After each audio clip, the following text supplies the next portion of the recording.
Train रे निया बालेश्वर जिला सोर रेल स्टेशन रे कोयला बोझेई ट्रेन रो दुईटी बगी रे निया लागिथिबा देखिबाकू मिलिछि। ट्रेन टी धामरारू कोयला बोझेई करी टाटा अभिमुखे जाउथिला। मार्कोणा स्टेशन मास्टर सोर स्टेशन को एनेई अधिक विवरणी मध्य देइथिले।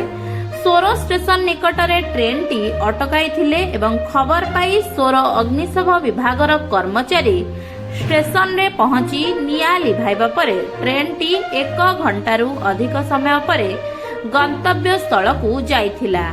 रेल विभाग घटनाटीर तदंत जारी रखिछि। मार्कोणा स्टेशन मास्टर सोर स्टेशन को एनेई अधिक विवरणी मध्य देइथिले।